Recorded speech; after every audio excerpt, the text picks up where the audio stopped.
توحید کے دلائل بیان کرنے کے بعد دوبارہ اللہ تعالیٰ اس بات رسالت کا جو عنوان ہے اس پر بات کرتے ہیں، اور پیارے نبی صلی اللہ علیہ وآلہ وسلم کے منصب کو ایک آیت مبارکہ میں جامع ترین انداز میں بیان فرماتے ہیں۔ اور اے محمد صلی اللہ علیہ وآلہ وسلم، ہم نے آپ کو تمام لوگوں کے لیے خوشخبری دینے والا اور ڈرانے والا بنا کر بھیجا ہے، لیکن اکثر لوگ نہیں جانتے۔ پیارے نبی کریم صلی اللہ علیہ وسلم کی رسالت کو وہ اس لیے بھی نہیں مانتے تھے کہ وہ عقیدہ آخرت کو قبول کرنے کے لیے تیار نہیں تھے۔ ان کی سوچ یہ ڈیولپ ہو چکی تھی، یہ عقیدہ ان میں کہہ لو کہ رچ بس چکا تھا کہ بس مرنے کے بعد کام تمام ہے۔ حالانکہ وہ ابراہیم علیہ السلام کے ماننے والے تھے۔ دیکھیں نا کتنی حیرت کی بات ہے، عقیدہ آخرت کے منکر ہو چکے تھے۔ تو پچھلی جو سورہ سبا کا جو پہلا رکوع ہے اس میں یہی اعتراضات ہیں، اللہ کی توحید کے بعد یہی اعتراضات کہ جی یہ پیغمبر کہتا ہے دوبارہ آپ زندہ ہو جائیں گے جب ہم ٹوٹ پھوٹ کے ہڈیاں ختم ہو جائیں گے۔ تو بہرحال دوبارہ یہ عقیدہ بیان کیا۔ اب اس کے ساتھ پھر یاد دہانی ہوتی ہے نا بعض دفعہ، یہ بھی قرآن کا ایک انداز ہے، بیان چلتے چلتے جو اہم چیز ہے اس کا پھر ٹچ دے دینا ہے اس کو، تاکہ وہ پھر ذہن نشین ہو جائے۔ تو یہ قرآن ظاہر ہے اس کی حکمتیں تو لا متناہی ہیں، جتنا غور کرتے جائیں اس میں چیزیں ملتی جاتی ہیں، اس میں علم کی بندے میں تشنگی رہتی ہے، انتہا اس کی کوئی نہیں ہے۔ تو بہرحال اس کے بعد پھر دوبارہ اللہ تعالیٰ جو ہے نا ان کے رویے کو ذکر کر کے پھر آخرت کا جو ایک منظر ہے نا قیامت کے دن کا وہ بیان کرتے ہیں کہ لوگ سمجھ جائیں کہ یہ کہتے ہیں قرآن کو ہم نے نہیں ماننا، اس پر ایمان لانے کے لیے تیار نہیں۔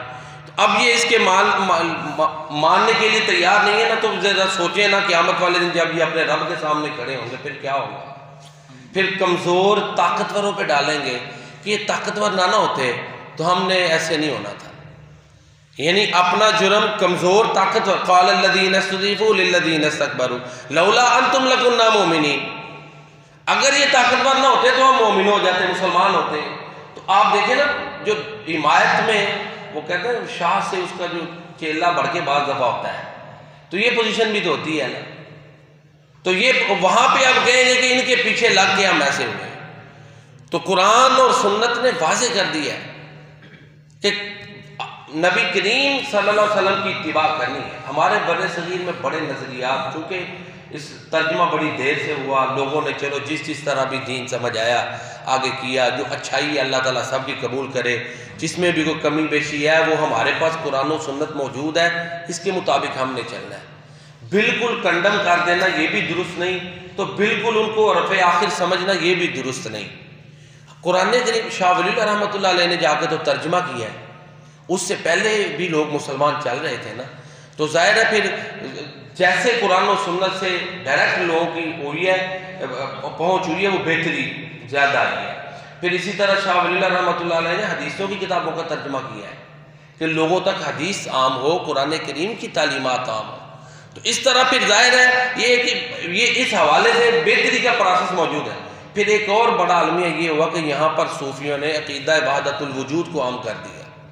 یہ رہبر شریعت جن کو کہتے ہیں کہ طریقت کے جو عقیدہ وحدت الوجود کیا ہے، بڑے بڑے صوفی اس کے قائل ہیں کہ ہر چیز اللہ ہے، اللہ معاف فرمائے۔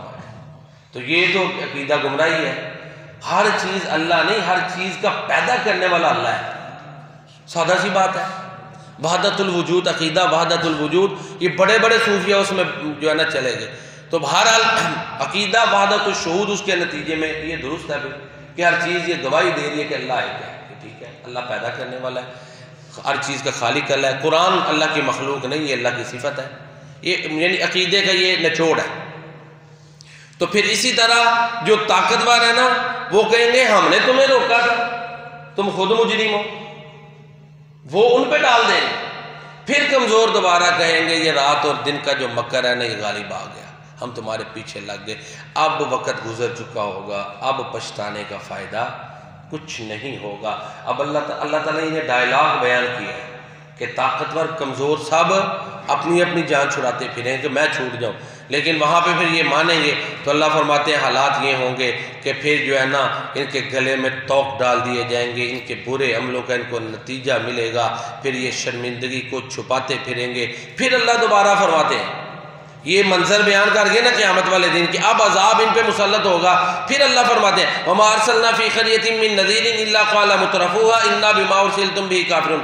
جس بستی میں بھی ہم نے رسول بھیجا اس کے جو خوشحال لوگ تھے وہ اس میں اس کی راہ میں رکاوٹ بنے, انہوں نے انکار کیا. وَقَالُوا نَحْنُ أَكْثَرُ أَمْوَالًا وَأَوْلَادًا وَمَا نَحْنُ بِمُعَذَّبِينَ. اور انہوں نے دلیل یہ دی کہ ہماری اولاد اور مال ہمارے پاس زیادہ ہے, ہمیں عذاب نہیں ہوگا. تو دنیاوی اقتدار اور دنیاوی غلبہ ان کی راہ میں رکاوٹ بنا. آپ دیکھیں انبیاء جو ہیں وہ ان کے زیادہ ماننے والے غریب غربا ہیں. میں اکثر کہتا ہوں جو غریب آدمی ہوتا ہے نا اس کے لیے بیریئرز کم ہوتے ہیں. اگر اس کی تربیت اس طرح درست ہو جائے نا, صحیح بات اس کو سمجھ آ جائے. ہمارے یہاں ظاہر ہے غربت کے مسائل, پھر والدین اس طرح کی سوچ, اس طرح کے معاملات جو ہمارے یہاں کہتے ہیں برادریزم ہے, وہ ظاہر ہے محلے دار یا فیملیوں کی تربیت اثر انداز تو ہوتی ہیں. آپ نے فرمایا اس کے ماں باپ اس کو یہودی عیسائی بنا دیتے ہیں, لیکن جب سمجھ آ جاتی ہے نا تو جو طاقتور بندہ ہے نا وہ زیادہ تر یہی کرے گا کہ اپنی طاقت بھی بچائے گا اور درست کو بھی تھوڑا لے کے چلے گا, کمپرومائزنگ. تو جو غریب آدمی اس کے لیے رکاوٹ ہی کوئی نہیں.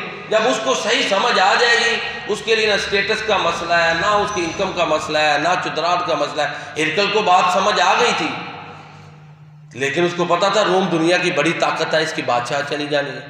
اس نے پہلے کیا, اس کے بعد دروازے بند کر کے اس نے کہا میں محمد صلی اللہ علیہ وسلم کو اللہ کا رسول مانتا ہوں. لوگوں نے اٹیک کیا تو کہتا میں تو تمہیں ازما رہا تھا کہ تم اپنے ایمان پہ کتنے پکے ہو. پینترا بدلا نا, پولیٹیشین تھا نا بہت بڑا, وہ واقعی تھا. اس نے روم کو اس آخری بات تک درست, تھوڑا سا درس لمبا ہو گیا معذرت, اس نے روم جب ہرکل آیا روم کا تو وجود ہی خطرے میں تھا. روم ایران تو اس کو پہلے کھا جانے لگا تھا اس دور میں, رومی اپنی دار الخلافہ چھوڑ کے بھاگ رہے تھے. ہرکل آیا, اس نے پھر دوبارہ ان کو ری اسٹیبلش کیا اور پھر اس نے ایران کو تہس نہس کیا. اور وہ سورہ روم کے جو آتے ہیں نا کہ رومی غالب آئیں گے, اس میں اس کا بڑا کردار تھا, زیرک تھا, سب کچھ تھا. لیکن دنیا کا اقتدار جو ہے نا وہ ظاہر بڑی طاقت تھی. وہ دو رستے تھے, اب ایک یہ دنیا چن لیتا, ایک آخرت. اس کے مقابلے میں وہ نجاشی خوش نصیب رہا ہے, اللہ اکبر, حبشہ کا, وہ مسلمان ہو گیا. تو بہرحال اللہ تعالیٰ جو ہے نا وہ آسانیاں پیدا کرے تو مشکلات بھی کچھ نہیں رہتی.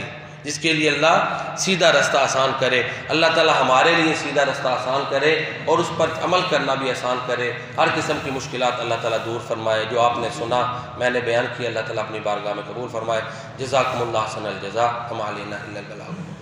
سبحانک اللہم ربنا وبحمدک نشہد ان لا الہ الا انت. وعلیکم السلام.